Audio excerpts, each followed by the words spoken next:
امریکہ کی جانب سے جنگ بندی میں توسیع، ڈونلڈ ٹرمپ نے اعلان کر دیا امریکی فوج ایران پر حملہ نہیں کرے گی لیکن ناکہ بندی جاری رہے گی۔ ڈونلڈ ٹرمپ نے ٹویٹر پر لکھا، وزیر اعظم شہباز شریف اور فیلڈ مارشل سید عاصم منیر کے کہنے پر حملے روک رہا ہوں۔ ہمیں کہا گیا ہے کہ ابھی ایران پر حملہ نہ کریں، جنگ بندی کو اس وقت تک توسیع دیں گے جب تک ایران کی تجویز پیش نہیں کی جاتی۔ امریکی صدر نے سوشل میڈیا پر لکھا، اس حقیقت کے باوجود کہ ایران کی حکومت شدید ٹوٹ پھوٹ کا شکار ہے۔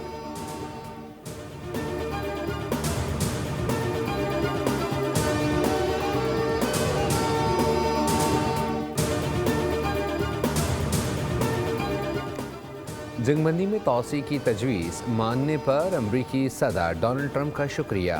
وزیر شہباز شریف نے ٹویٹ کر دیا، لکھا، ذاتی حیثیت اور فیلڈ مارشل سید عاصم منیر کی جانب سے ڈونلڈ ٹرمپ کے شکر گزار ہیں۔ انہوں نے جنگ بندی میں توسیع کی درخواست قبول کی، لکھا، جاری سفارتی کوششوں کو آگے بڑھانے کے لیے جنگ بندی میں توسیع ایک مثبت پیش رفت ہے۔ پاکستان پر کیے گئے اعتماد کے تحت ہم تنازع کے پرامن حل کے لیے اپنی سنجیدہ کوششیں جاری رکھیں گے۔ امید ہے فریقین جنگ بندی کی پاسداری جاری رکھیں گے۔ اسلام آباد میں ہونے والے دوسرے مرحلے کے مذاکرات میں مستقل امن معاہدے طے پانے کی توقع ہے۔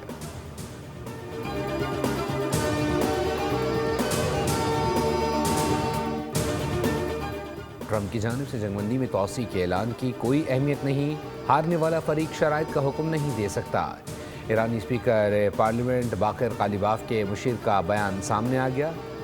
اقوام متحدہ میں ایرانی مندوب سعید ایروانی نے کہا ہے کہ امریکی بحری ناکہ بندی کی منسوخی مذاکرات کی بحالی کے لیے شرط ہے۔ بحری ناکہ بندی ختم ہوئے تو مذاکرات کا اگلا دور اسلام آباد میں ہوگا۔ امریکہ کی جانب سے بحری ناکہ بندی جنگ بندی کی خلاف ورزی ہے۔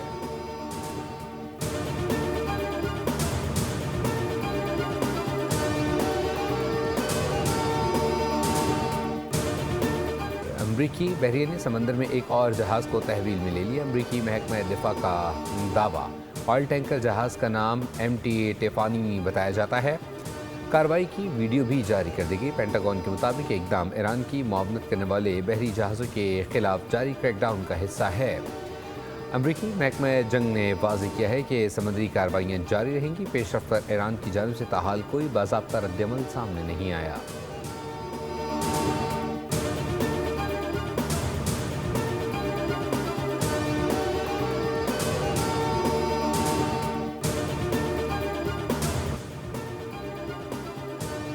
نائب وزیر اعظم اسحاق ڈار اور امریکی ناظم الامور نیٹلی بیکر کی ملاقات، حالیہ علاقائی پیش رفت کا جائزہ لیا گیا۔ ترجمان دفتر خارجہ کے مطابق اسحاق ڈار نے امریکہ اور ایران کے درمیان روابط کی ضرورت پر زور دیا اور کہا کہ فریقین سفارتکاری کو موقع دیں۔ امن و استحکام کے لیے مذاکرات اور سفارتکاری ہی واحد راستہ ہے۔ چینی سفیر نے اسحاق ڈار سے ملاقات میں خطے کی صورتحال پر بات کی اور پاکستان کی کوششوں کو سراہا۔ اسحاق ڈار اور سعودی وزیر خارجہ شہزادہ فیصل بن فرحان میں ٹیلی فونک رابطہ۔ خطے کی صورتحال پر تبادلہ خیال، سعودی وزیر خارجہ نے کہا کہ امن کے لیے پاکستان کی کوششوں کی حمایت کرتے ہیں۔ اسحاق ڈار کا مصری وزیر خارجہ سے بھی ٹیلی فونک رابطہ، امن و استحکام کے لیے ڈائیلاگ پر زور۔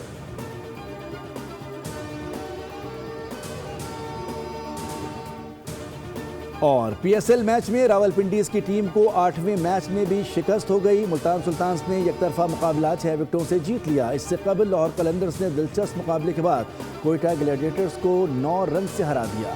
کامیابی کے باعث فاتح ٹیم نے 2 قیمتی پوائنٹس حاصل کیے۔ لاہور قلندرز نے 6 وکٹوں پر 197 رنز اسکور کیے۔ فخر زمان نے 51 بالز پر 103 رنز بنائے۔ 198 رنز کے تعاقب میں کوئٹہ گلیڈیٹرز 7 وکٹوں پر 188 رنز بنا سکی۔ شامل حسین 53۔ ایران نے امریکی بحری ناکہ بندی اور تجارتی جہاز پر قبضے کے خلاف اقوام متحدہ میں باضابطہ شکایت درج کروا دی۔ تہران نے اس اقدام کو غیر قانونی اور بین الاقوامی قوانین کی خلاف ورزی قرار دیا۔ ایران کا دعویٰ ہے کہ جہاز پر قبضے کے دوران ملاحوں اور ان کے اہل خانہ کو ڈرایا دھمکایا بھی گیا، جو کہ عالمی انسانی حقوق کے منافی ہے۔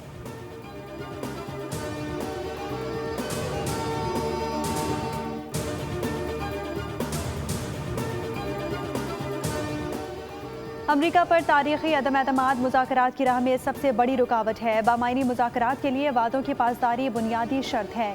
ایرانی صدر مسعود پزشکیان نے کہا، امریکہ کے غیر تعمیری اور متضاد بیانات صورتحال کو مزید پیچیدہ بنا رہی ہیں۔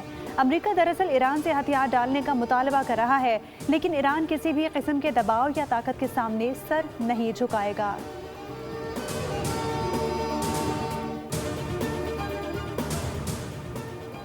نائب وزیر اعظم اسحاق ڈار کا مصری وزیر خارجہ سے رابطہ، امن و استحکام کے لیے ڈائیلاگ پر زور، دونوں ممالک قریبی رابطے میں رہیں گے تاکہ موجودہ صورتحال میں مثبت پیش رفت کو یقینی بنایا جا سکے۔ ترجمان دفتر خارجہ کے مطابق دونوں وزرائے خارجہ نے خطے میں امن اور استحکام کے لیے مکالمے اور سفارتکاری روابط کی اہمیت پر زور دیا۔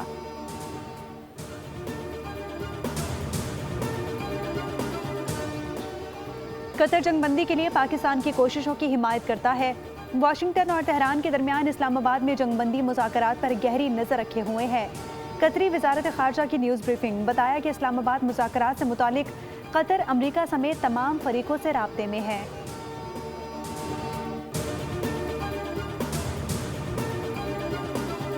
اللہ پاکستان کو عزت دے رہا ہے۔ 1998 کے بعد آج دنیا بھر میں سبز پاسپورٹ کی عزت ہو رہی ہے۔ وزیر اعظم، نائب وزیر اعظم اور فیلڈ مارشل کا کردار لائق تحسین ہے۔ سیاسی اور دفاعی میدان میں اپنا کردار بھرپور طریقے سے ادا کیا۔ صدر مسلم لیگ نون نواز شریف کا گلگت بلتستان پارلیمانی بورڈ کی اعلیٰ سطح اجلاس سے خطاب، کہا کہ بتایا جائے 15 سال سے کے پی میں ابھی تک کیا ہوا، کیا عوام کو سہولیات ملی؟ نون لیگ سے زیادہ گلگت بلتستان کو کوئی نہیں جانتا۔ نون لیگ کی خدمت اپنی مثال آپ ہے۔ نون لیگ کی پوری لیڈرشپ آپ کے شانہ بشانہ ہے۔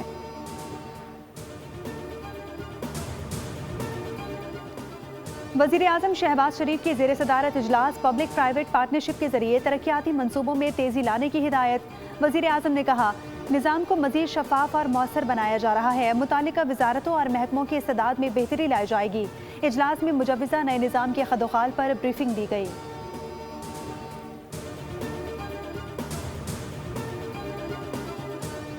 پاکستان کو سعودی عرب کی جانب سے مزید $1 ارب کے فنڈز موصول ہو گئے۔ اسٹیٹ بینک نے سعودی وزارت خزانہ کی جانب سے فنڈز موصول ہونے کی تصدیق کر دی۔ بتایا کہ یہ رقم سعودی حکومت کی جانب سے اعلان کردہ $3 ارب ڈپازٹ کی دوسری قسط ہے۔ سعودی عرب کی جانب سے 15 اپریل کو $2 ارب پہلے ہی موصول ہو چکے۔ دوسری جانب حکومت کا عالمی مارکیٹ میں $25 کروڑ مالیت کا مزید یورو بانڈ جاری کرنے کا فیصلہ۔ یورو بانڈ کو مجموعی طور پر اجرا $1 ارب لے جانے پر غور کیا جا رہا ہے۔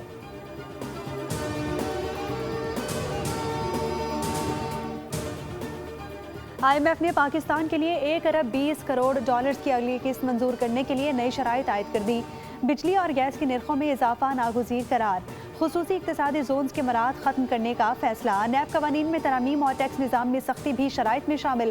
ذرائع کے مطابق حکومت نے آئی ایم ایف سے اس بات پر بھی اتفاق کیا، جولائی 2026 سے گیس کی نرخوں میں ہر 6 ماہ بعد اور جنوری 2027 سے بجلی کی نرخوں میں سالانہ بنیادوں پر رد و بدل کیا جائے گا۔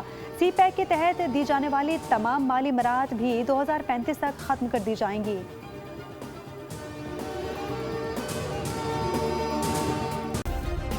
سبسکرائب کریں اور بیل دبائیں تاکہ کوئی خبر رہ نہ جائے۔